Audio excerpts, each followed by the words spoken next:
전국의 학부모님들의 눈과 귀가 되어 드리겠습니다. 학부모를 위한 진로 레시피 시작합니다.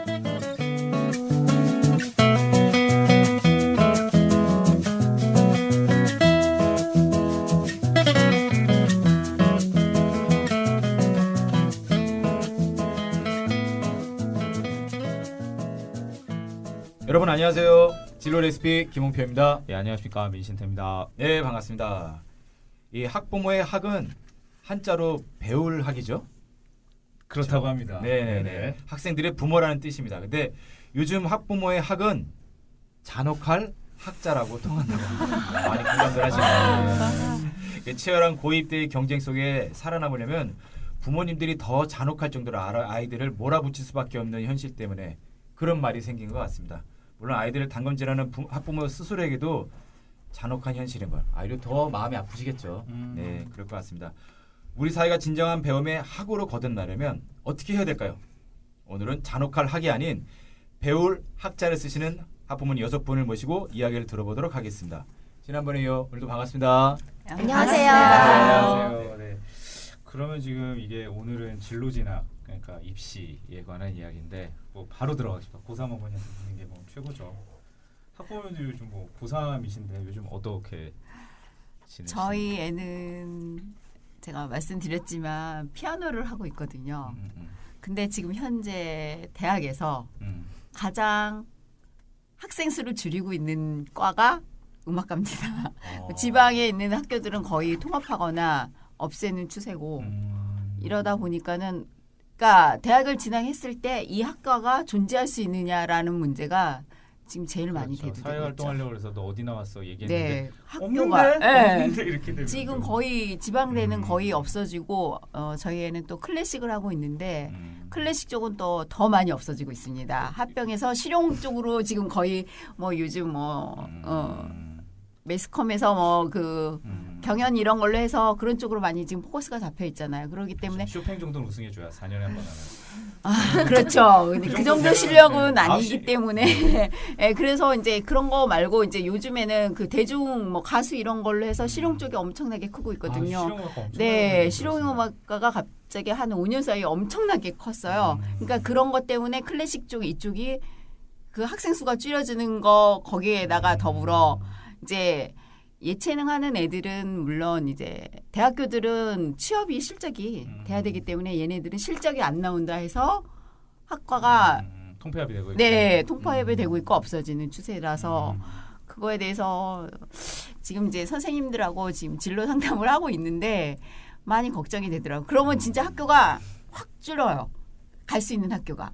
그러니까 경쟁이 더 치열하겠네. 예, 앞으로 뭐 10년 사이에 없어질 학교들이 지금 서울에 있는 음악 이쪽에도 거의 반으로 정원이 반으로 준 네, 지금 반 준 학교도 있고 거기에서 더 줄이고 작년에 대비해서 네. 그런 학교도 있고 줄이는구나. 네, 그리고 더 줄이는 추세고요. 앞으로 이제 그러다 보면 없어지는 그러니까 학과가 존폐 위기에 있는 학교들이 너무 많아서 과연 이 길을 택한 아이에게 뭐라고 얘기해야 될지 좀 고민이 되죠. 꿈이 피아니스트인데 그래서 저는 이제 어떻게 얘기를 하냐면 학교가 물론 뭐 우리가 뭐 얘기하는 뭐 스카이 이런 대학이 아닌 저는 이제 왜냐면은 이제 미디어나 뭐 IT가 발전하면서 이제 그쪽으로 사람들이 포커스를 잡고 있지만 거기 아닌 사람의 본질을 찾는 그 반대에는 그거를 찾는 사람들이 있잖아요. 그렇기 때문에 피아노도 뭐 기계로 다 칠 수 있어요. 요즘에는 음악 하면은 그쵸? 그렇죠. 네, 뭐 디스 피아노 가면 그 음악 소리 다 나오는데 유튜브만 가봐도 네. 옛날 피아니스트 노래 다 있는데. 그런데 저는 이제 그렇게 얘기하죠. 사람이 본질이 내가 추구하는 거를 기계가 낼 수 없는 사람이 느낄 수 있는 감정이라는 게 있기 때문에 엄마는 그쪽으로 해도 괜찮다. 왜냐하면 이게 앞으로 발전했을 때 네가 이게 직업이 아닌 네가 평생 가져갈 내 인생 목표라 생각한다면 그러니까 대학교와 상관없이 네가 가고 싶은 학교로 가라라는 저는 주의여서 그런 쪽으로 그냥 많이 지지하고 있어요. 그냥. 인원수가 대단하십니다. 줄면 희소성이 네. 더 늘어날 수도 있는 거죠. 별로 그렇지는 않을 것 같아요. 아, 그렇진 않군요. 네, 왜냐하면 애들이 왜냐하면 우리가 돈을 일단 벌어야 되는 경제적인 살아야 되니까. 살아야 되기 때문에 그러니까 음악하는 분들이 그러니까 부모님들이 부자인 게 경제력이 되는 게 그래서 그런 애들이 음악을 하는 것 같아요. 예체능은. 그러니까 예전에 그 도울 김용옥 선생님 그런 얘기하셨는데 강연 중에 자기가 봤을 때 좀 부잣집 애들은 인문학이나 철학과 이런 데 가고 네, 맞아요. 좀 잘 사는 애들이 제발 좀 변호사, 의사 이런 거 하지 말고 좀 그런 사람들은 인문학 하고 그런 얘기를 막 하셨던 얘기가 들었는데 하여튼 뭐 좀 또 안타깝기도 합니다. 예. 그럼 좀 입시 얘기를 그냥 바로 들어가 보려고. 입시 얘기가 참 매년 한 1월, 2월에 되게 기사가 많이 뜨고요. 그 다음에 이제 원서 쓸 때 한 6월, 7월 중에 네, 기사가 맞아요. 또 많이 나오고 이제 이제 뭐라 그러지 수능 문제 막 낼 때 물수능이네 뭐네 이렇게 3번 정도 1년에 이제 만나볼 수가 있는데 2017년, 18년도 막 또 대입제도 막 바뀐다고 합니다. 이런 거 보시면서 어떤 생각 드세요? 지금 전형이 원래 나오는 거는 그 해 전형은 4월에 나오거든요. 예. 그러니까는 굉장히 급하죠. 예. 그리고 9월에 이제 수시가 그렇죠. 시작이 되면은 그렇죠. 사실은 4월에 애들이 원서를 이제 지금 써야 되는 입장인데 굉장히 그때마다 바뀌고 이제 인원수도 늦게 들어가고 예. 다른 대학 눈치 보면서 발표도 늦게 네, 나오고 그러니까는 엄마들이 너무 정보가 없고 빨리 구할 수가 없으니까 음. 자꾸 이제 어떤 전문가에게 의뢰할 수가밖에 없잖아요. 저희가 다 알 수가 없으니까. 그래서 그런 것들이 굉장히 부담스럽고 또 이제 정시보다 수시가 많아지면서 정시는 그냥 수능을 보면 되니까 되는데 수시는 여러 가지 준비할 것들이 많은데 너무 이게 촉박한 거죠. 그리고 바뀌는 게 비슷하게 바뀌는 게 아니라 막 없어지고 생기고 막 이렇게 바뀌니까 사실은 학교에 전화 걸어서 대학교에 전화 걸어서 물어봐도 관계자들이 다 몰라요. 모르죠. 예, 그러니까 여러 번 전화해도 정말 이렇게 그 실명을 하지 않는 한. 근데 이제 입학과 외국 같은 경우에는 이메일로 해서 증거를 남기잖아요. 근데 그렇죠. 저희는 이메일 안 보잖아요. 저희 나라는. 그러니까 그거만 뜨잖아요. 공고를 확인하고 추측 미달정화를 해야 예. 되는. 근데 말도 되게 어렵잖아요. 이게 도대체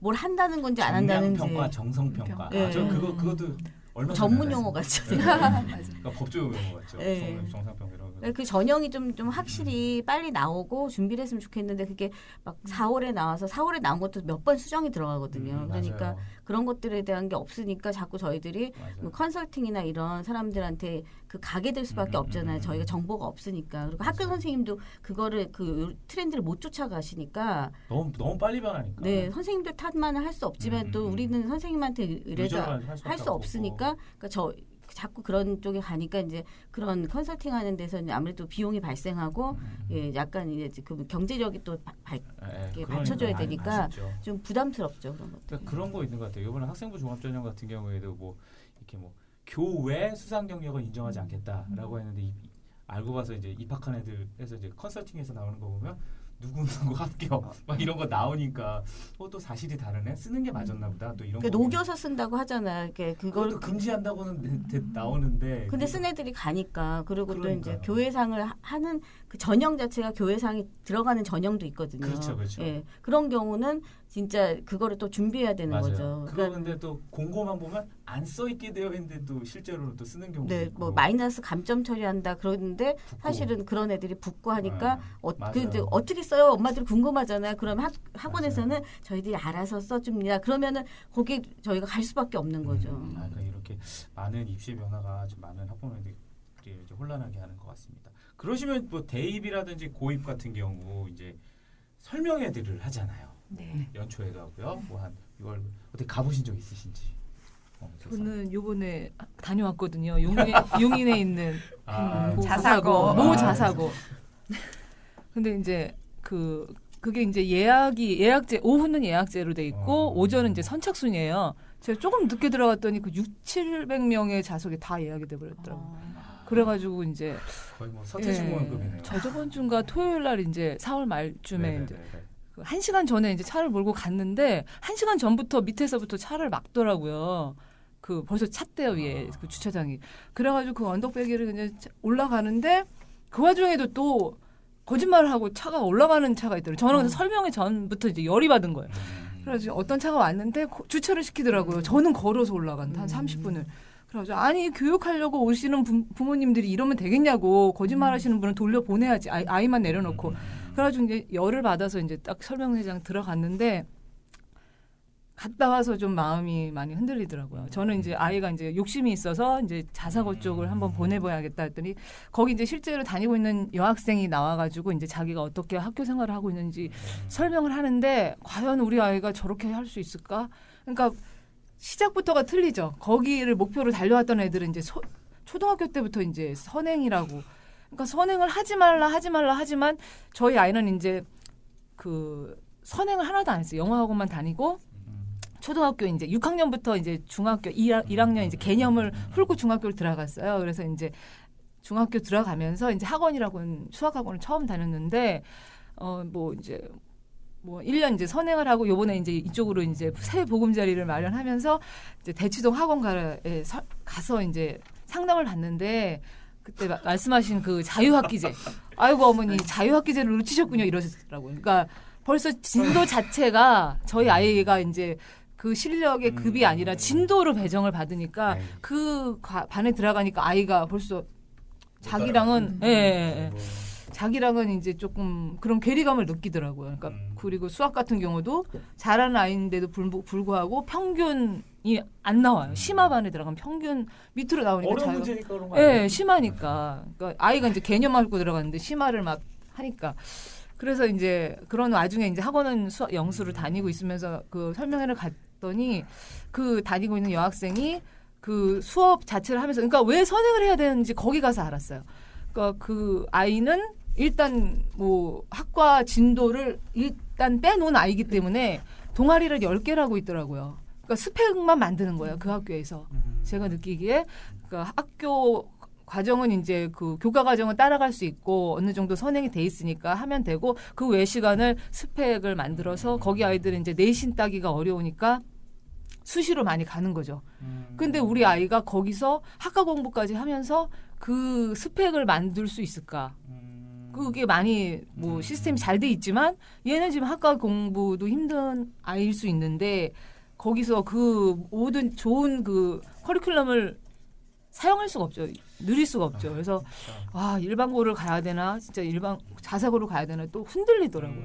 그러니까 고입 자체가 뭐 경험만 해도 한번 자소서를 써보면 대입에서 유리하다는데 경험 자체에서 아이가 상처 입을 수 있겠다는 생각이 너무 들어요. 그럼 보통 이제 그러니까 지금 뭐 대입이라든지 고입을 같은 경우 이제 스펙 위주다 이렇게 말씀하시는데 지금 이제 저희는 지금 현재를 살고 있잖아요. 근데 보통 이번에 알파고 이후에 많은 이제 학자들이 얘기하는 게 미래는 적응력의 시대다라고 얘기하거든요. 스펙 같은 경우는 한번 딱 정해지면 정형화되면 이제 바꿀 수가 없잖아요. 그런 부분에 대해서는 이제 미래를 준비해야 되는 게 교육의 목표인데 어떻게 지금의 그 스펙 쌓기가 정말 미래에도 도움이 될 거라고 생각을 하시는가요? 학부모님들에게 학원에 가시면 어떤 생각이 들지 전 좀 궁금하긴 해요. 저도 이제 아이를 키우는 이제 아빠로서 이제 그런데 이제 가끔 가요. 저는 이제 다른 목적으로 가긴 하는데 들어가서 이제 이렇게 얘기를 듣다 보면 미래는 이렇게 안 될 것 같은데 이게 굉장히 많이 바뀐다고 얘기를 하는데 그러니까 불안해서 이러겠지라는 생각이 드는데 이렇게 왜 그런 데를 이렇게 많이들 가실까요? 그러니까 한편으로는 저는 그러니까 이것도 이제 어떤 교육 전문가 이범 씨라고 하시는 분이 한 얘기인데 그게 했던 분이 뭐냐 자기도 교육적 그거한테 영어학원 딱 하나 보낸다고 그러더라고요. 그리고 계속 평생 공부해야 되는 게 지금 세대인데 지금 애들 공부시켜가지고 18살 되면 애들 질려 빠지게 하는 건데 안 그랬으면 좋겠다라고 이제 그게 이제 정답같이 전 정답이라고 생각을 하고요. 그런 게 또 하나의 일편의 의견인데 어떻게 그러니까 지금 그러니까 설명회를 다니시는 마음도 있고 솔직히 미래가 이렇게 바뀐다라는 현실에 대한 인지도 있으신 상황에서 이걸 어떻게 받아들이는 게 좋을지. 저희 나라는 그러니까 이게 진로란 게 진학을 빼고는 빼고는 생각할 수가 없는데 이 초등학교 때부터 스펙으로 시작해서 대학교를 졸업하고 직장에 들어가까지 스펙으로 끝나는 나라인 것 같아요. 근데 많이들 바뀌고 있다고 얘기를 하잖아요. 근데 사실은 이 진학이라는 게 주로 학습적인 위주의 스펙을 쌓게 돼 있어요. 물론 봉사활동 하지만 대부분은 그 봉사활동에도 뭐 외고 갈래들은 뭐 외국어 번역 봉사를 한다든지 약간 그런 통역하고 관련해서 그런 진학과 관련된 봉사활동을 한 걸 굉장히 또 쳐주니까 그러니까 이게 뭐 미래의 트렌드는 이런 게 아니니까 우리는 지금부터 여기에 휘말리지 말고 소신껏 하자. 근데 이게 쉽지가 않은 거예요. 일단은 진학을 해서 그 학교를 가고 얘가 준비하고자 하는 게 다 학교하고 연결이 돼 있다고 생각을 해요. 이 학교를 벗어나서 우리가 어떤 진로를 생각할 수 있는 학부모가 몇이나 될까 저는 궁금해요. 사실 저도 잘 모르겠고요. 그럼 어떻게 브라이언 어머니께서 외국에서 이제 다니셨는데 저는 작은 애가 이제 외고로 들어갔죠. 첫 특목고로 들어가서 첫 시험을 봤죠. 그러니까 아까 말씀하신 옆에 어머니께서 말씀하신 것처럼 이제 저희도 선행을 안 했죠. 저희는 외국에서 왔으니까 진짜 선행을 안 하고 자기주도 학습인 애가 왔는데 우리나라는 말은 자기주도 학습이지만 이제 저희는 자소서도 다 자기가 쓰고 자기소개서도 다 쓰고 봉사도 정말 진짜 봉사 그 인도에서 애들 그 할렘에서 진짜 봉사지 점수 따려고 했던 게 아니었거든요.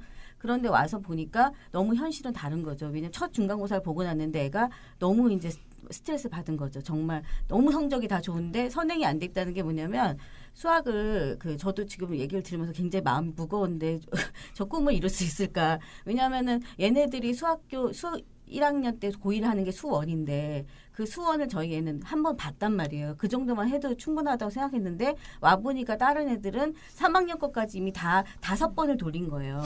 아니 중학교 때요? 네네. 왜냐하면 5번을 한다는 게 그러니까 5개 문제집이 돌아가는 건데 네. 이제 5개가 돌아가요. 그런데 얘는 왜냐하면 시험을 봤는데 최고 레벨 문제가 나오는 거예요. 그러니까 한 문제. 예전에 아니 25문제가 다 거의 중간 상위 문제예요. 그러니까 우리가 말하는 최고 레벨에 나오는 그 문제집에 나오는 것들이.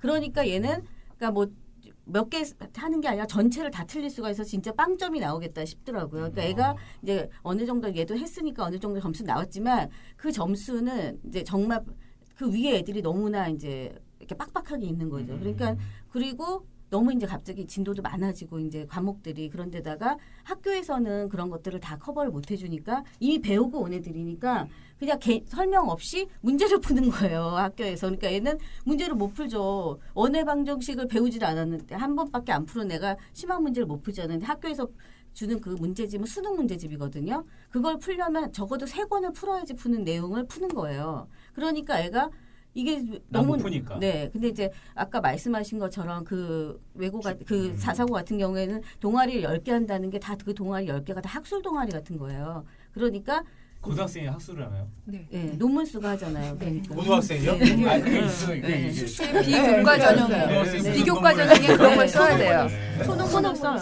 아. 네. 그런데 네. 이제 그런 것들이 그 동아리를 할 수 없죠. 배우가 편한 것 같죠? 배우가? 기록을 배우도 남기는. 요즘에는 학교를 배우는 논문 보잖아요. 씁니다. 매번 정리해야 됩니다. 네. 그러니까 그게 그 학교 애들이 이제 다 하고 왔으니까 선생님들도 얘네들을 맞출 수밖에 없잖아요. 그러니까 저희 애는 학원을 갈 수가 없어요. 대치동에 그 좋은 학원들을 갈 수가 없는 게 들어갈 반이 없어요, 수학이. 그러니까 개인을 할 수밖에 없는데 그렇게 되니까는 들어갈 반이 없다는 건 왜냐하면은 그 진도를 하는 얘가 맞는 진도는 중학교 반에 가야 되는 거예요. 정말. 예, 그러니까 너무 미안하더라고요. 저도 얘를 여기 특목고에 보내놓고서 이제 다들 특목고 보낸 엄마들이 옮기려고 마음을 하는데 이제 애들은 즐겁게 다니긴 하거든요. 그러니까 즐거워요? 나름 이제 저희는 이제 가서 이제 운동하는 맛. 논술을 하는 걸 제일 즐거워하는. 아니 가서 운동도 하고 애들이 운동도 하니까 하고. 그런 거 좋아하고 그리고 이제 좋은 건 뭐냐면 다 공부를 하니까 애들이 좀 이렇게 순하죠. 좀 약간 이렇게 애들의 그 감정적인 문제는 좀 없어요. 그러니까 애들이 다 공부만 하니까. 그러니까 이게 지금 말씀하시는 것들이 어떻게 보면 현실적으로 이루어지는 이야기들을 어떻게 보면 저희가 학부모 특집을 하면서 이렇게 좀 제안, 그러니까 저희가 이런 현실이 이렇습니다라는 걸 준비하려고 하는데 오늘은 정말 학부모님들이 진솔한 이야기를 나눠주시는 것 같아서 한편으로 감사드립니다.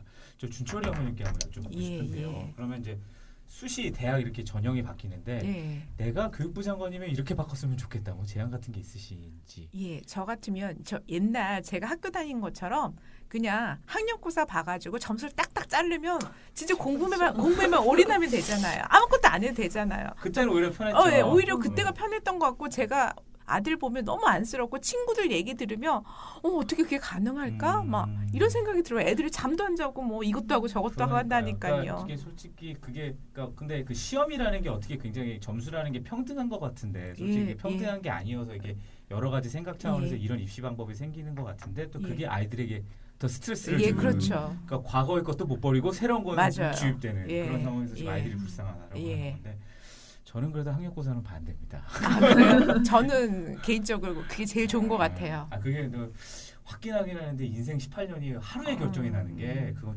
좀 공평하지 않은 것 같아서 제 개인적인 의견인데 그런 고입이나 대입 이런 상황에서 지금 세상은 바뀌고 있는데 이게 어떻게 바뀔 거라고 예상하실 수 있는 분이 계실까요? 그 4월 초에 발표된 자료에 보니 그 고등학교 입학생 수가 내년부터 2년 동안 10만 명 이상이 급감할 전망이라고 해요. 그럼 대학 수가 더 많다. 네.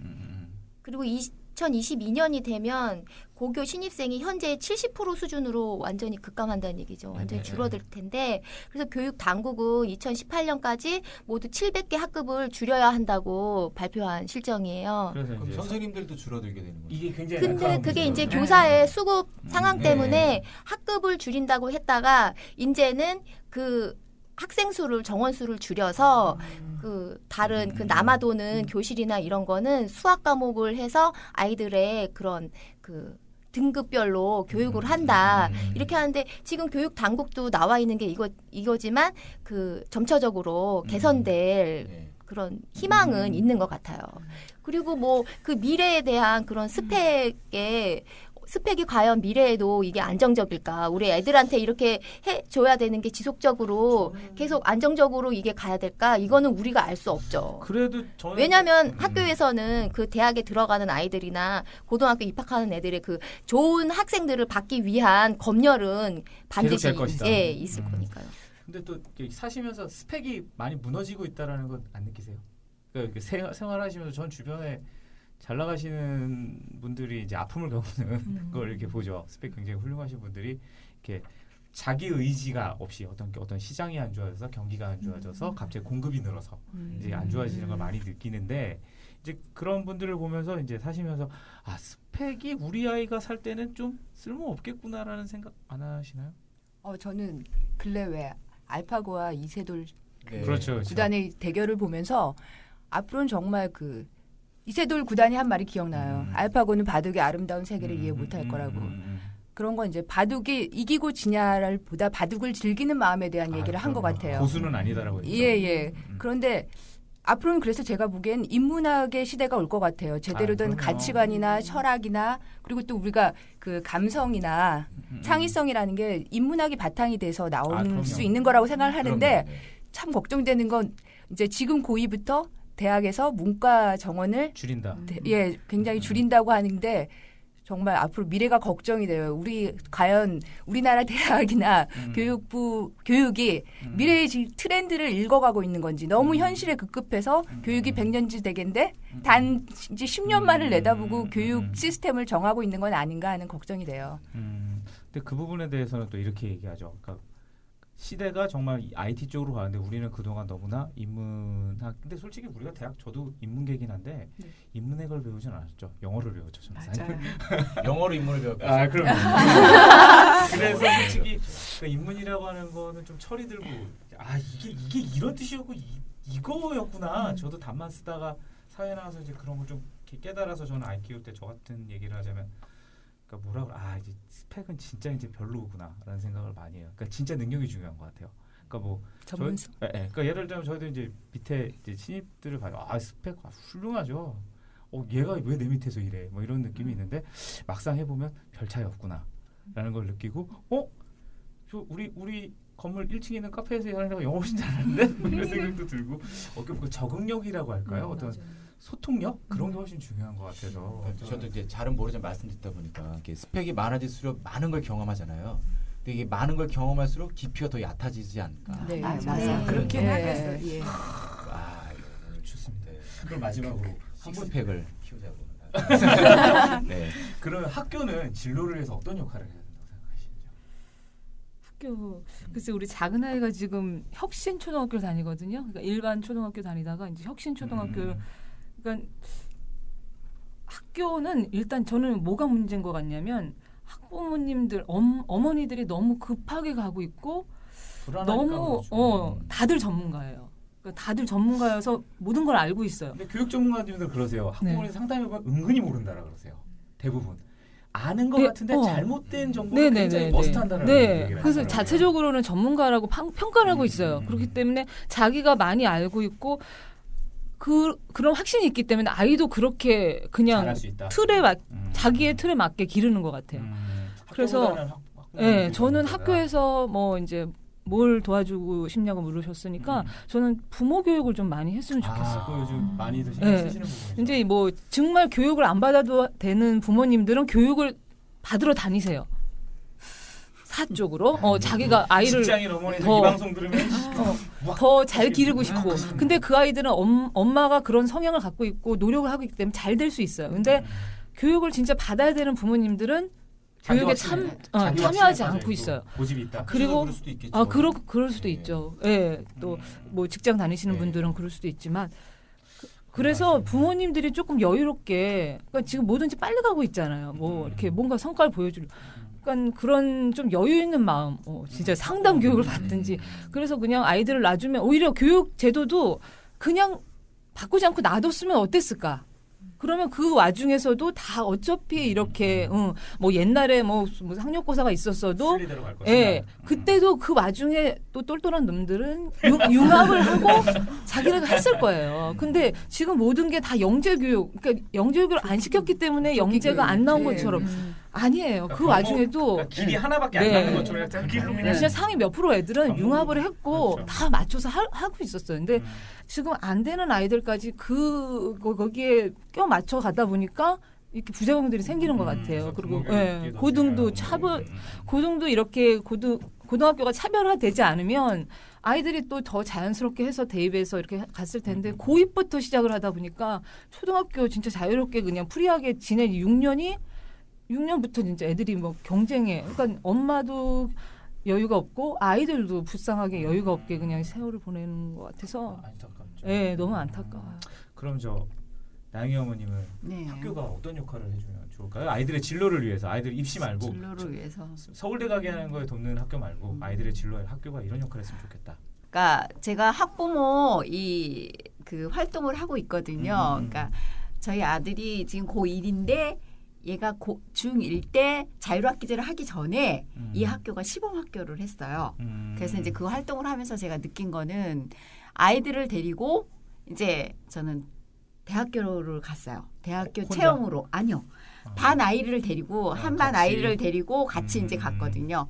근데 제가 했던 활동 중에서 그걸 애들이 가장 좋아했어요. 왜냐하면 그 활동이 애들이 자기가 원하는 과를 체험할 수 있는 그러니까 애들이 좋아하는 거 기본적으로 로봇 뭐 이런 것들을 하는 그거 직접 남자애들이니까. 남자애들이고 여자애들이 이제 자기가 원하는 과를 경험할 수 있는 거를 하게 했거든요. 그 캠퍼스 가서 그 재학생들이 데리고 자기 과에 가서 그런 걸 체험할 수 있게끔 해줬거든요. 그러고 나니까 애들이 이 진로에 관해서 생각을 다시 하게 되더라고요. 그러니까 저는 그런 걸 보면서 아 학교에서 할 수 있는 게 진짜 이런 거를 해야 되는구나. 지금 자율학기가 그런 거 하는 것처럼 그런 거를 해야 된다라고 저는 생각을 하고 있어요.